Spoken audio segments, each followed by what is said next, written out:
Welcome to Healthcare Rounds. I'm John Marchica, CEO of Darwin Research Group. Today, we're joined by Dr. Sowmya Viswanathan, who is Chief Physician Executive at BayCare, a leading integrated health system in Central Florida. And today, we're going to be talking about some of the top issues that health system leaders are facing, including burnout. Talked about that quite a bit, but burnout, physician engagement, and also one of our favorite topics, applied technologies like AI and digital health for consumers. So I'm gonna go with Dr. V, if that's okay, for the rest of the day. So Dr. V, thank you for taking the time. Thanks for being here on Healthcare Rounds. Really appreciate your setting aside some time today. Thank you very much for inviting me to this podcast series. Really looking forward to an engaging conversation. Excellent. So, we talked just a minute ago about your history and where you've been. And I think, the way that I see it, you have spent your career kind of at this intersection of clinical practice and then also leadership. And whenever I talk to somebody who's in your role, who's been in both worlds, I always want to know, what drew you to physician leadership rather than just staying in clinical practice? What were some of the drivers to bring you to where you are today at BayCare? Absolutely. As we wrap up our med school and join and to go into the journey of residency and really stepping into the clinical world, all we do is we are constantly thinking about the high quality care we can provide patient by patient. It's a patient interaction. It's the most gratifying experience, and it will always be for me. As a clinician, I thrived in that environment, but I was also fortunate because I had mentors. I had people who believed in my potential, and they gave me projects that I could lead in large academic health systems. As I started venturing into and raising my hand for these projects, I realized I actually enjoyed the impact I was having as a leader because I could impact a larger population more at a system level, things that I would work on to improve the quality of care we were providing, improving patient safety. Those were my first two big projects I worked on. And then I delved into the operations and looked at throughput and efficiencies that we could glean from improving systems. So all of this led me to think, there should be an intersection where we as clinicians can make good clinically operational leaders as well. I really enjoyed it, and I started looking at how can I improve the bigger, expansive work that I was doing in healthcare to impact positively larger communities and larger groups of patients. And that you will see in many physician leaders as they gravitate towards more of physician leadership roles. Yeah, trying to have that bigger impact on more people, right? And I get that. One of the things I wanted to ask you about is, you mentioned academic or at the academic side. It's been always my impression that at least historically, BayCare has been more of kind of like a community health system, and that has been transitioning more and more towards the academic side of things. So can you talk a little bit about that, especially given your history and background working in academic systems? Absolutely. So I spent most of my early healthcare career was in Massachusetts. I did spend in the academic health systems up in Massachusetts. So when I joined BayCare, which is a group of community hospitals that came together to become a health system called BayCare, 16 hospitals, several 34,000 employees. We have several, more than almost 200, about 180 plus clinics, which are employed physician clinics that BayCare runs. Very well-oiled integrated health delivery system. We have every aspect of a healthcare delivery system you would think about. We have the ambulatory setting, we have virtual care, we have ASCs, urgent care clinics, hospitals, multi-specialty clinics, and we also have a small health plan. We don't see many health systems that have all of the components, but they have many of these components that we're talking about. What we are looking at is when I first came here, we were primary and secondary care delivery models for the most part. We had some tertiary care that we were providing in our hospitals, but not the high-end tertiary care, not the highly complex and more acute patients that required what we would call the next tier of high tertiary care. And we certainly were not providing quaternary care services. A lot of the quaternary care is transplants. So our goal was, well, we needed to start moving care upstream, moving care to value-based care models, which means a lot of the care that we are providing will be moving out into the ambulatory setting. So for that to happen, we needed to make sure that our hospitals had what we would traditionally call heads in beds. We needed to sustain our hospitals, not have them shut down, which means we needed to provide more acute care services in our hospitals. And BayCare traditionally had not been doing that because we were the traditional primary and secondary care. So as we looked at how do we provide more tertiary and quaternary care services, we needed to amplify and enhance the skills of our physicians. The types of physicians we needed to really run quaternary care services would require what we would call luminary physicians. For us to get luminary physicians who really can run huge programs, transplant programs, or centers of excellence in oncological care, the high-end oncological care, cancer care, we needed people who would be from academic medical centers, who would come here, be recruited from academic medical centers. And for us to do that, we needed to be an academic medical center because they will not come here if they're not able to teach the next level of residents and graduates. They would be super interested in doing research, mostly clinical research. We didn't have a heavy footprint on either of those areas when I first came here 3.5 years ago. So our goal was, how do you become an AMC became our primary goal, because that would lead down the path for us. It will lay down the foundation where we can now recruit luminary physicians who will then lead us to do quaternary care, which is what enhancing value-based care services is.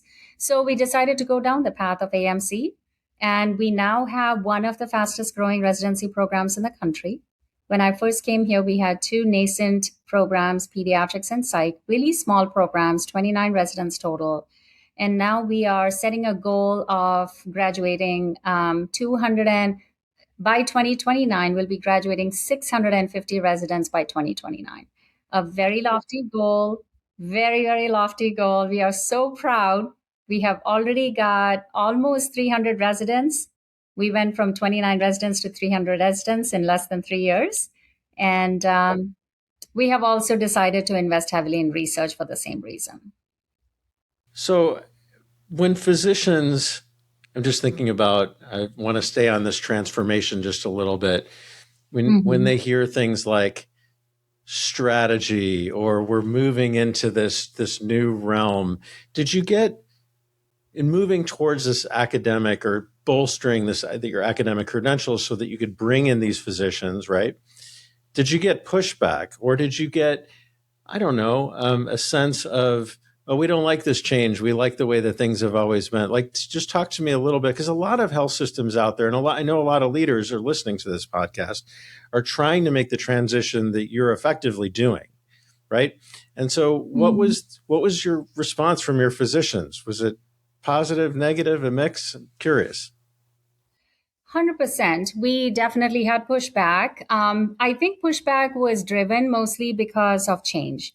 As you know, change management is not easy. And anytime you have something that people are not used to, there's this anxiety that builds up. How am I going to manage my clinic? Am I going to be slowed down in my clinic because now I'll be expected to teach residents?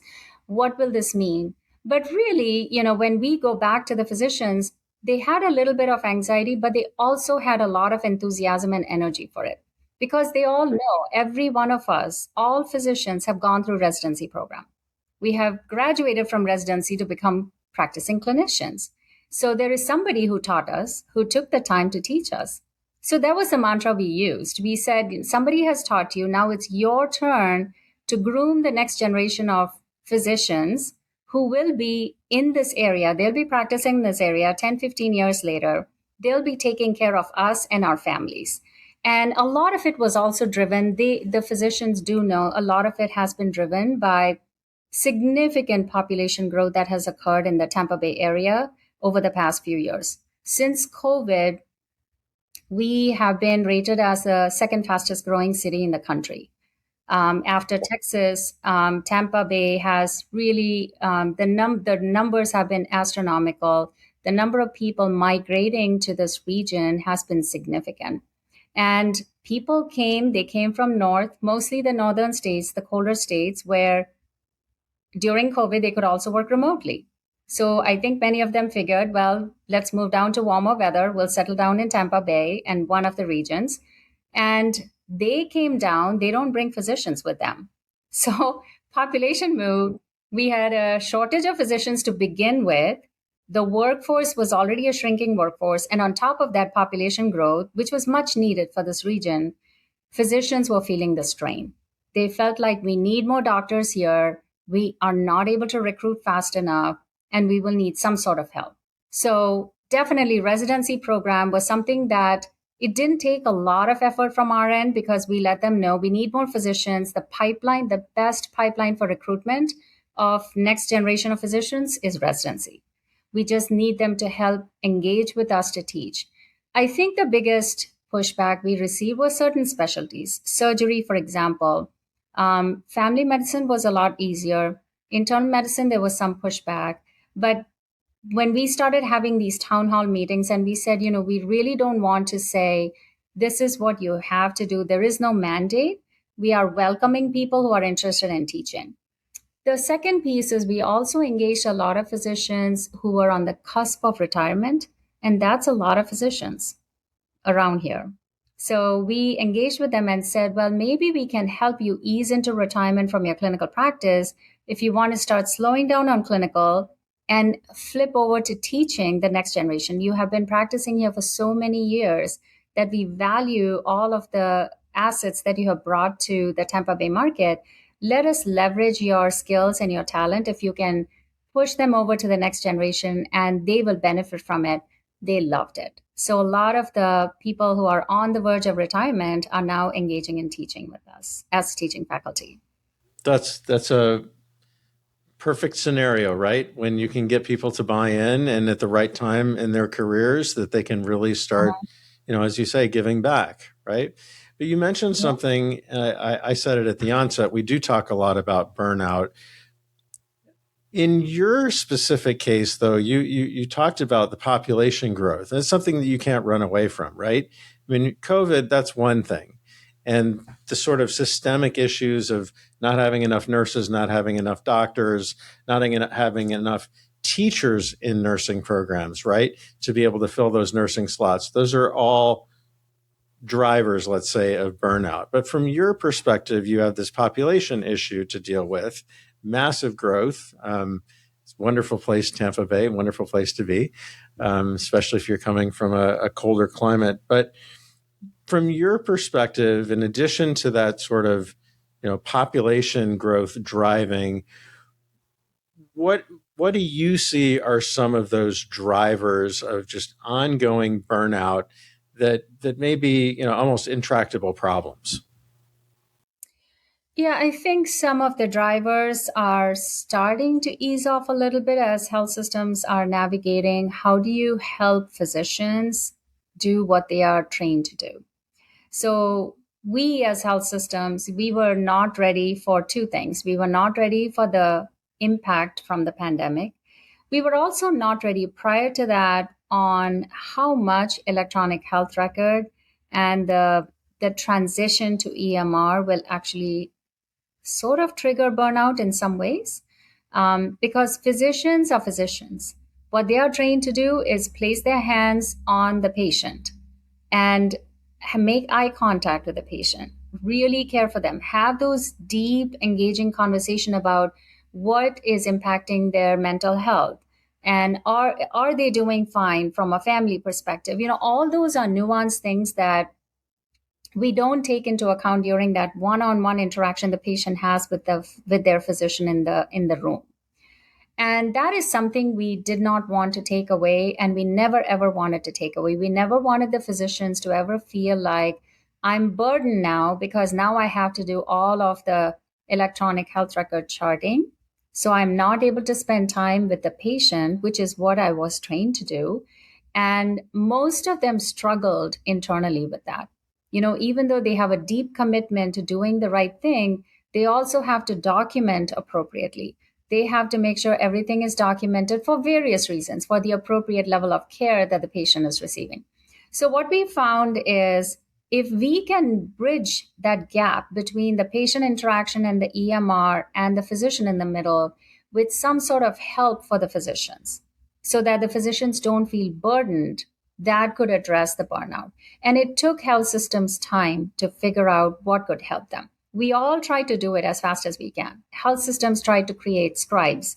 So we created virtual scribes for physicians so they don't have to do the dictations. There were people who were virtual scribes who did the work initially. Now we have AI tools, which are virtual scribes, and they can do note taking for the physician when the physician is in the room with the patient.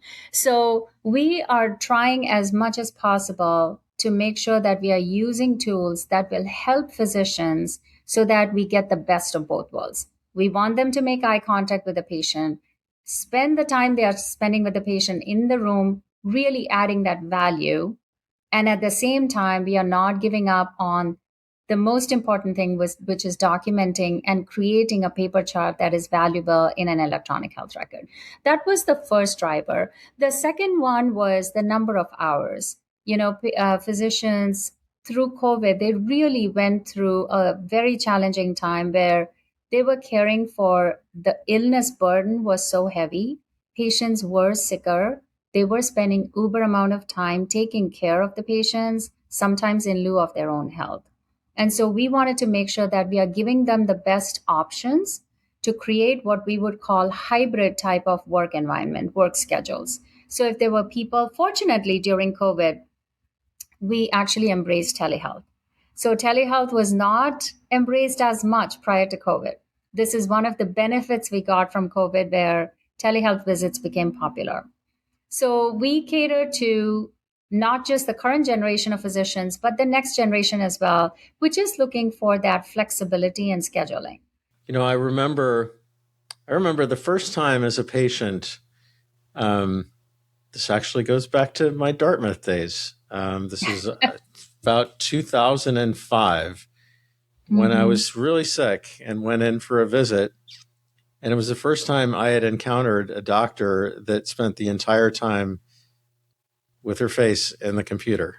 Didn't seem like she wanted to. Now, today it's like regular thing. When you go to see a doctor, of course they're documenting everything. But back then, it was like it felt very strange as a patient. Like, are you listening to me? Are you really? Especially when you're feeling sick, right? So it sounds like the things that you're doing are, taking the positive sides of technology or being able to enable technology.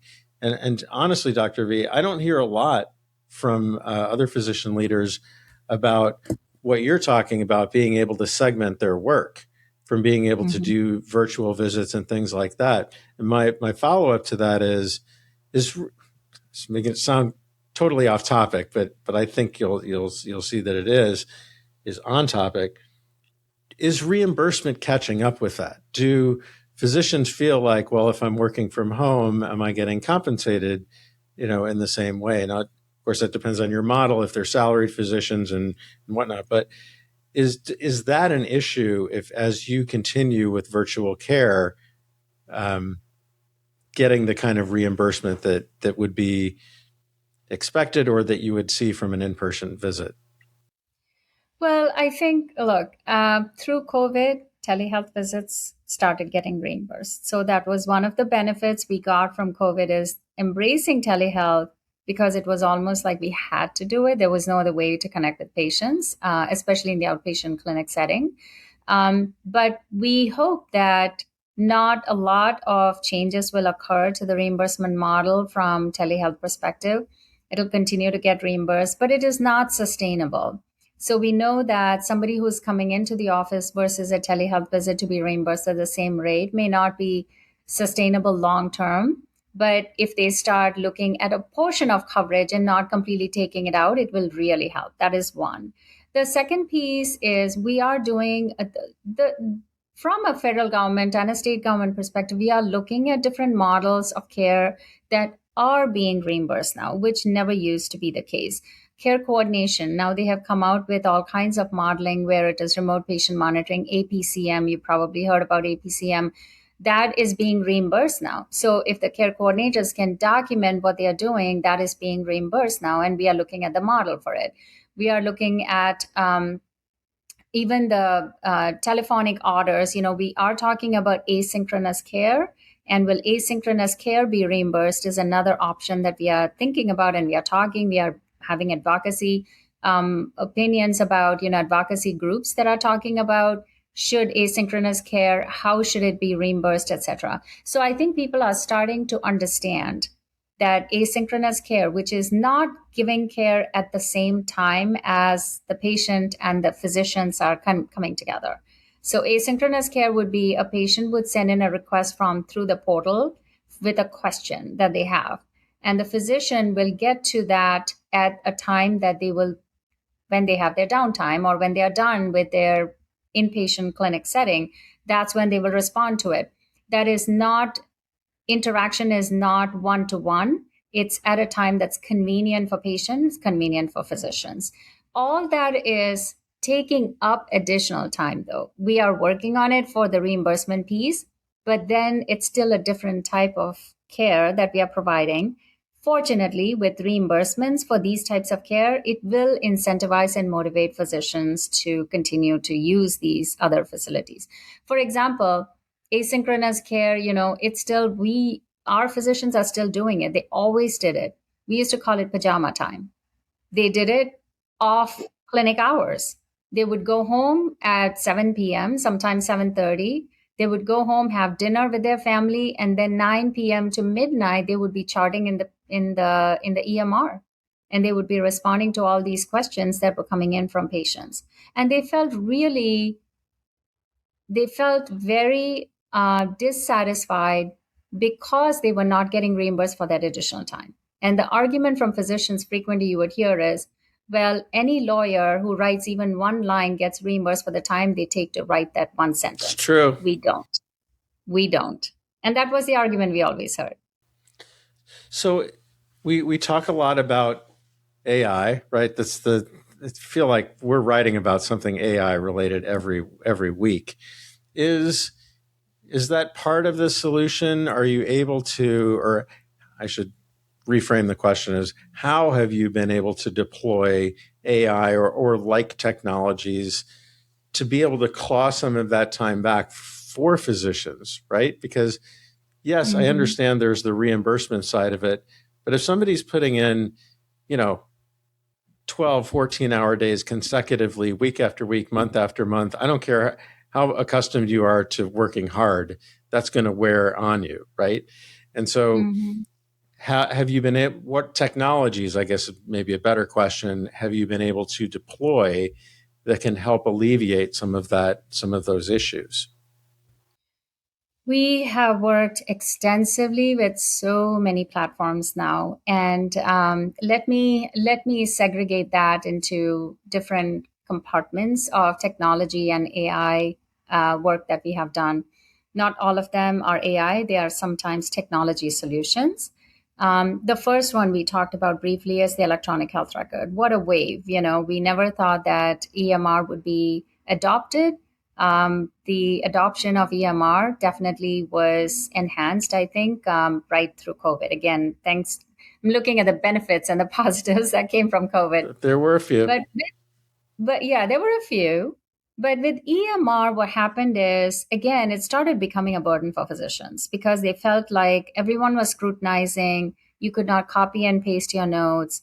If you dragged something from last year, it was viewed as inappropriate. So there were a lot of nuances even within EMR, and they felt like they were just becoming computer geeks. They didn't like that idea. So a few things and there were also challenges with EMR because we found the patient lists were growing and growing. So every time a patient came in, if I documented diabetes on you, and you went to see an endocrinologist, your endocrinologist documented diabetes with nephropathy, and your eye doctor documented diabetes with retinopathy. All three would be classified as single diagnosis under the EMR. This was olden days. Then what we did is using AI technology, we do something called list cleanup. Because every time a specialist goes to see a patient goes to see a specialist, if you're tacking on diagnosis without really reviewing what somebody has already put in, it's adding to the list. So the patient may have only two real problems, but the list looks like they have 20 problems. So we do something called list cleanup. Before, we used to have primary care physicians take that responsibility to clean up the list. Now we have an AI tool that helps to clean up the list. That is just one example, list cleanup. We have another one, which is the CDI and the queries, clinical documentation improvement. As I mentioned, there's a lot of challenges with physicians because physicians learn about clinical documentation when they first join the clinic setting or the practice. And then sometimes we don't do refresher courses every 3 months. But there is a tool that helps with clinical documentation improvement. These are just EMR based. Then you look at the telehealth and the whole televisit platform itself has gone through a big phenomenon. We also have remote patient monitoring, which is a newer add on. Most of the remote patient monitoring tools that we are using these days is focused on chronic disease management. But those are the ones that improve the health of the patient. From a preventive perspective, value based care add on, it's remote patient monitoring. We have used remote patient monitoring for identifying chronic diseases in patients, but also following them and making sure that we are controlling their chronic diseases appropriately. We also have tools that are identifying certain diagnoses early on because the speed with which we diagnose a condition will make a difference on what type of treatment we are giving. Stroke is a classic example.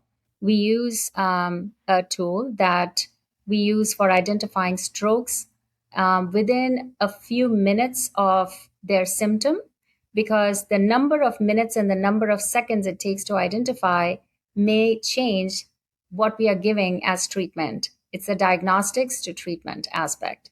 So there are tools to identify strokes, tools to identify heart attacks, coronary artery disease, ischemic heart disease, chronic diseases. All of these are identification of diseases.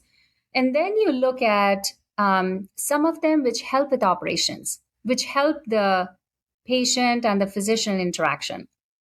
If one of your near and dear ones is in surgery, and how many times we have waited outside in the waiting room not knowing what's happening inside. Now we have a tool that actually connects the perioperative area with the patient. All you have to do is download the app, and it will actually it's a chatbot, connects with you, updating you on where exactly and what's happening to your near and loved ones. Whether they have been seen by the anesthesiologist, now they are being rolled into the operating room, now they are going through surgery, now they have come out of surgery, everything went well. All of this can be done by a chatbot. So that's a long list, but it's a very exhaustive list, I guess you could say, of the ways that you've been implementing these technologies. And I get that there should be improved performance. In general, what I want to know is, how are you measuring at the physician level as a chief physician executive? How are you measuring whether these things are they just helping with productivity, or in other words, are they saying, I'm just doing more work, just a different kind of work because I'm being more productive now? Or are you able to measure, improved clinician satisfaction or joy in work and things like that? And I ask you the same question on the patient side as one who has been a patient and experienced technology here in the Phoenix area. And I think I've probably brought up a few examples on this podcast. But do you know that it's also how do you know that you're getting what you want out of that patient engagement through the use of technology? So I guess it's a two-pronged question, is how you're measuring the success of all of this implementation of technology. Such a great question, and it is so critical. If we were to look at it operationally and say that using transcription, for example, we were able to get in more visits for the physician, that would be more of the tactical health system side, because that would be measuring how many minutes I've shaved off because I was able to get the physician to see one more patient per Right. day, Pure right? Like productivity that, play. our size, our productivity. But looking at the satisfaction, we do use the National Press Ganey satisfaction surveys, and that's what we have been using for physician satisfaction. We also use patient satisfaction. We look at customer loyalty scores. We use a lot of surveys for patients when they come in through the door. Some of them are targeted questions. When they are inpatient, when they are outpatient, we are looking at patient anywhere the patient is accessing BayCare Health System. We are starting to roll out surveys specifically targeting around experience with the interaction they're having with their healthcare provider. Not just so much was the ambience or the distance traveled or what was the room set up, that is one portion of it. But the bigger piece is we want to make sure the interaction they had with their healthcare provider was optimal, was what they were expecting. And a couple of surveys will be looking at targeted questions around.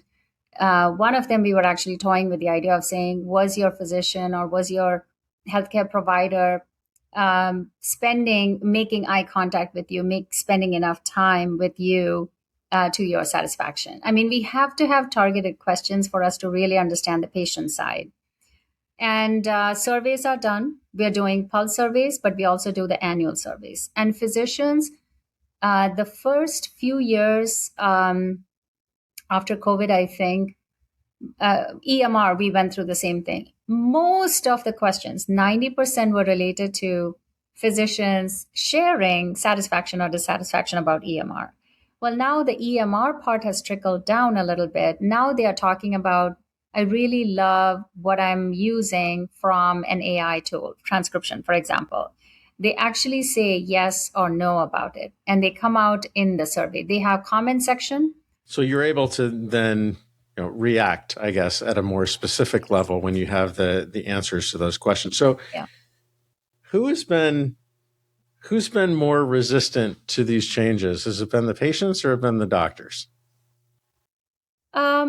Initially, we had many physicians who were resistant to the change, even with the transcription, because we were rolling out a pilot and we said, we want to see if you will be okay with it. So initial resistance was they felt it might be more of a burden because they now have to get the patient's consent, but they felt like the transcription will not do a good enough job where they'll have to go in and edit the document. Sometimes that takes longer because they felt they have to edit a lot. And once they realized that they almost had to do nothing, most of it was uploaded appropriately and accurately. Now everybody's clamoring for it. Every single physician in our system wants the transcription. So we have found that the physicians have really not just adopted, they are embracing it so much that they all want the AI tool. Same thing with CDI queries. When initially we had the queries, physicians' perception was it's going to be more work for them because they'll get more number of queries. Well, what ended up happening is with the query system, we still have our humans who are triaging the appropriate queries, but the workload for them has significantly trimmed down because they are now just able to triage the most appropriate ones. So physicians feel like the burden has gone down because they're only getting the appropriate ones. Before they used to get a whole slew of them. So I think as adoption is happening, they find that they are not just getting slicker using technology, physicians are also liking it. So I want to say physicians is the ones I heard the most from as a physician executive, but I'm also glad to say that that's turning the corner. So as we start to wrap things up, I had a few more questions, but I wanted to get to, given your role, this concept of physician alignment, physician engagement. I mean, it really is the culmination of a lot of what we've been talking about over the last half hour or so. How do you define these terms? How do you talk about these terms, alignment, engagement? Because it's almost like value-based care. It's used so much that what does it mean? Or population health, what does it mean? So in in your role as a physician leader, what do these terms mean to you, and how do you see that realized throughout BayCare? Absolutely. I think we touched on a couple of iterations of physician alignment strategies for BayCare. So let me just paraphrase them one more time so we have some clarity. Population around here has grown significantly. So there was this mismatch of demand and supply, more patients, less number of physicians. So physicians recruitment had to occur. We don't have enough people to recruit from within Florida, so we have been recruiting from out of state, which is not very usual. It wasn't heavy for BayCare. A lot of BayCare physicians, they kind of trained here and then they grew up here. The second thing, that the phenomenon that occurred, which was unique, is the states from where people moved and they settled down here, population growth that occurred. It was interestingly younger population that has settled around here. A lot of young generations, young families. And Florida traditionally has been a haven for retirees. So what we found was we didn't have enough pediatricians in the system. We didn't have enough OBGYNs in the system. So we had to carve out those specialties. We were heavy on cardiology, orthopedic, and neurology, the traditional ones that is for the senior care. We found we were now catering to a very different subset of population, a different type of physicians who needed to be onboarded and recruited. And so now we are scrambling to find more OBGYNs and pediatricians. We are even building a new freestanding children's hospital for that because the need has gone up significantly. The third phenomenon is I have been in Northeast, as you know, and we moved into value-based care services much faster than the rest of the country. And Florida has been quite relatively slower to move from fee-for-service into value-based care. So physicians here had to go through a huge process of training, education, and then they were told, well, now you have to really speed up the process of going into value. So they were like, well, what is value? We are providing value added care. Well, it's not just that. It's basically controlling the total spend, the total cost of care. How do you look at utilization metrics? How do you do care coordination? So all of that had to be put in place in a much expedited manner because they were not used to doing it. And they don't teach those things in medical school, right? I'm sorry. Right, exactly. And then the fourth one, which is just my perception, and I'll share this and I'll wrap this up, is the many states, at least where I came from, the physicians were more on an employment model. Whereas in Florida, what I found is they were heavier on the network side or the independents. So most of them were in private practice. They were independent physicians. They were working with hospitals, but they were splitters. They would be privileged in multiple hospitals in the same region. So when I came down here, the split was 25-75. If I were to say that 25% were employed by BayCare, the rest of it were not employed. And what happened is with competition growing in and around us, so many health systems competing for the same population, we started noticing that physicians were starting to look at opportunities of different types of engagement with our health system. So it went from, I'm completely independent. I would like to work with BayCare in some capacity. Maybe I'll be part of your ACO. Maybe I'll be part of your clinically integrated network. Or maybe I'll have a professional services agreement to cover hospital call coverage. Maybe I'll do co-management. Or maybe I'll be part of your MSO, or maybe I'll be employed. So you can see a variety of 8 to 9 options for aligning physicians and physician groups with us. They don't have to go from being independent to employment. There are a whole host of options in between. So those are the things we are working on with physicians, because we know many of them who are independent don't want to jump to employment. They love being independent, but maybe they would like to see options to work with BayCare in some capacity or the other. That's very refreshing that, honestly, that you take that perspective and that you have, I don't know, the way that you describe it, these different options, 8, 9 different options for somebody to engage, for a physician to engage with your system.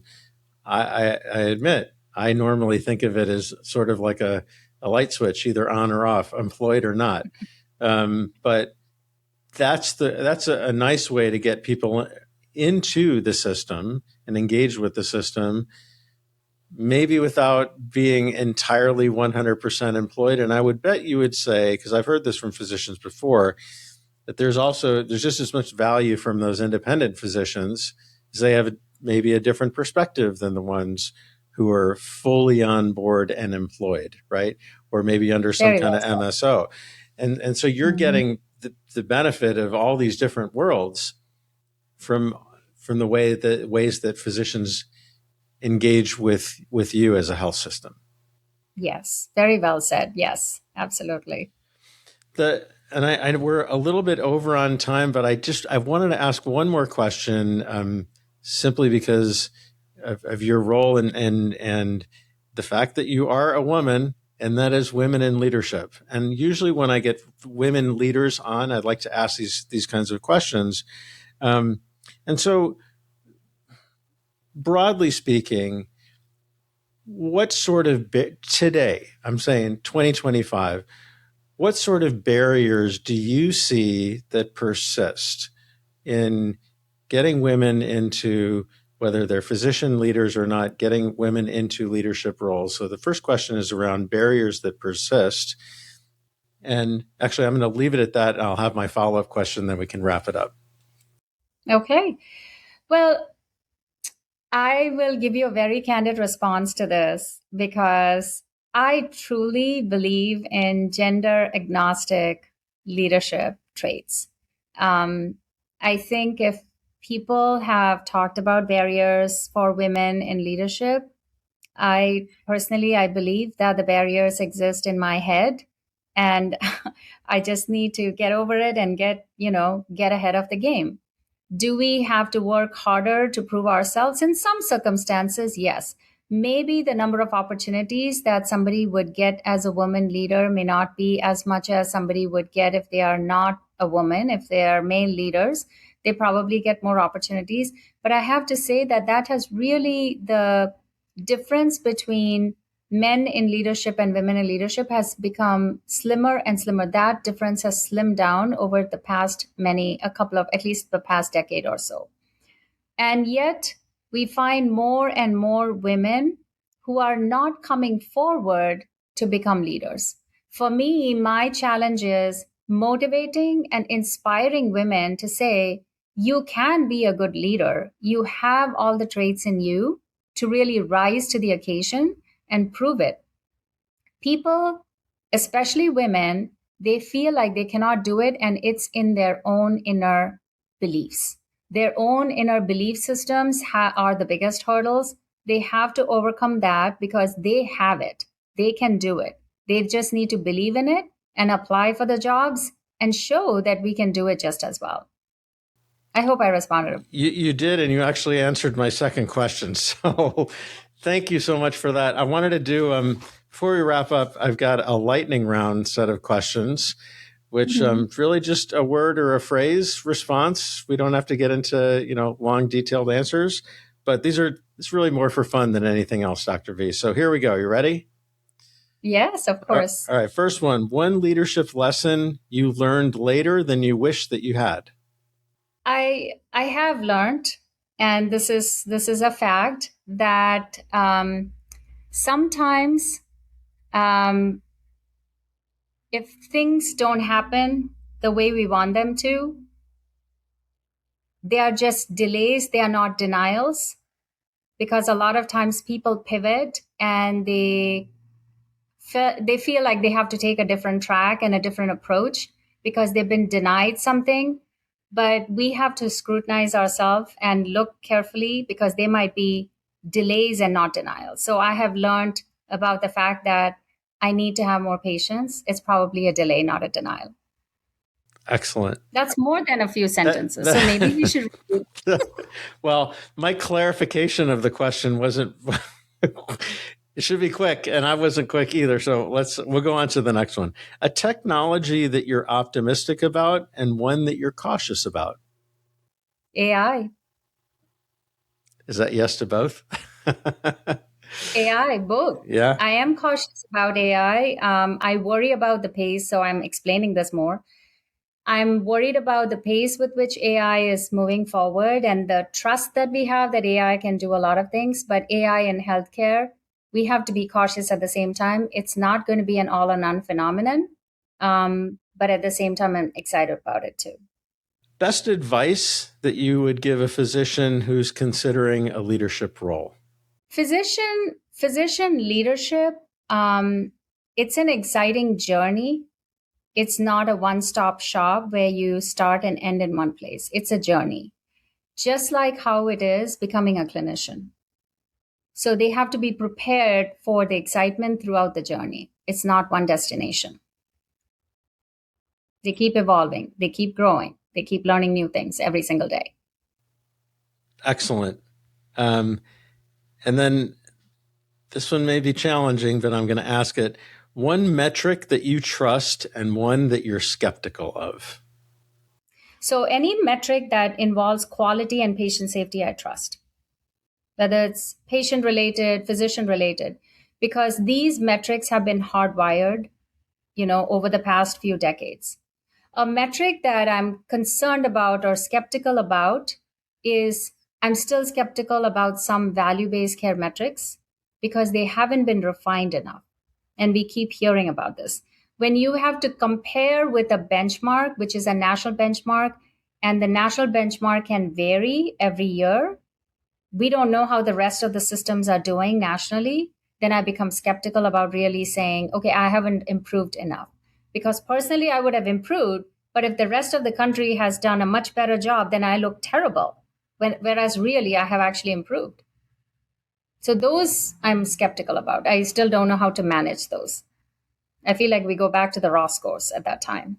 Yeah, I mean, Dr. V, I think on the value-based stuff, which has come up a few times during our conversation, I would love to have you back and just really focus on that and your experiences with that.